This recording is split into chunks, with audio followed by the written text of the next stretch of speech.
Hey, it's James Murray. We're in the Net News Ledger studio. Joining us from Kenora by telephone is Robert Nault, or Bob Nault, who is now the Liberal nominee for the Kenora Riding. Welcome.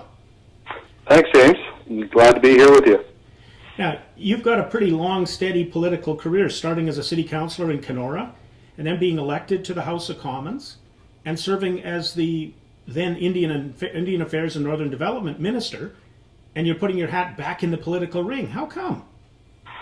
Well, I think the timing is right from the perspective of my personal life. That's the most important thing. If you want to be a member of Parliament or be in the political arena, obviously you have to have all your personal issues dealt with, because this is not any position that you can really think about in everyday life. It's something you have to have a passion for. It's something that you really believe in order to be a very successful and capable member of Parliament for the people that you represent.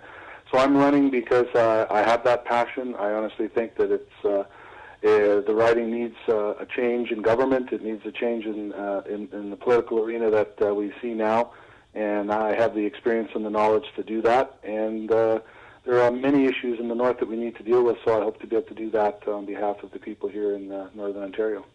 It looks like Kenora is becoming the Northern Ontario riding to watch. You've got some high-profile competition in Minister Greg Rickford with Northern Natural Resources Canada, and then you've got Howard Hampton, who just threw his hat in the ring for the New Democrats.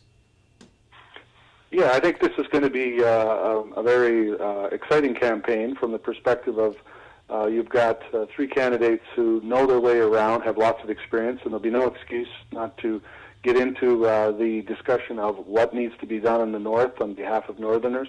This should be a very high-level debate, and no reason why we can't articulate our party's position, our own personal views of, and platform of how we want to help the north. That's going to be a very important part of this discussion, and having three, I guess, experienced politicians, two from the federal side and one more from the provincial side, who has limited experience, obviously, federally, will certainly generate a lot of interest in the riding and hopefully a good turnout at the polls.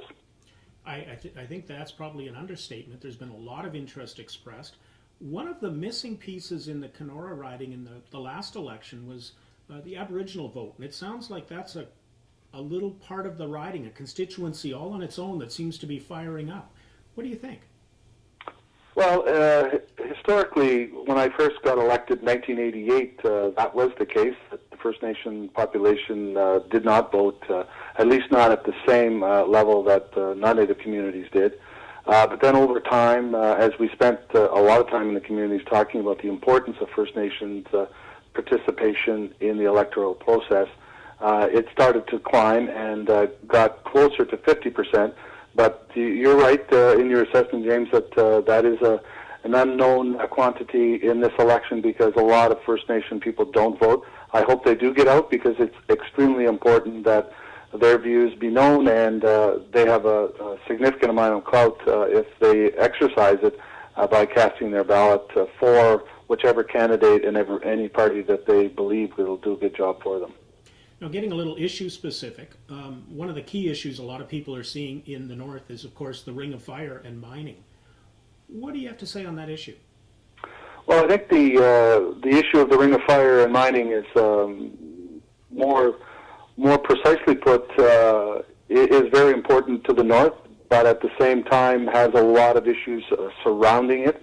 One of the things that frustrates me the most about what we're talking about as far as the Ring of Fire is that both the provincial and federal governments are talking about this and what needs to be done for First Nations as a sidebar to, building the Ring of Fire and creating the wealth that would come from it.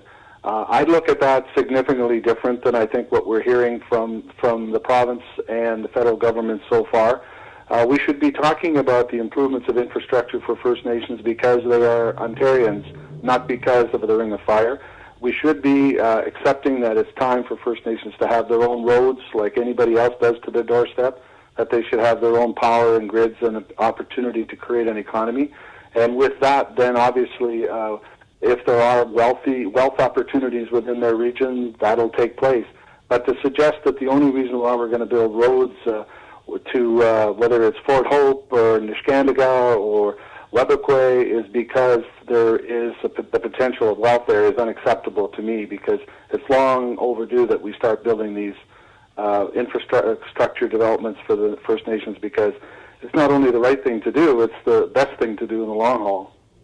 So I would gather between now and Election Day, which could be October or earlier, depending on who you're listening to, your job is building the campaign, reaching out to people, and getting going. How do people get a hold of Bob Nault if they want to ask you questions? Well, we have our own Facebook, so they'll be able to, Facebook page, and they'll be able to get a hold of Bob Nault that way. It's easy to go online and do that. We're both Bob Nault on gmail.com. You can get a hold of us that way.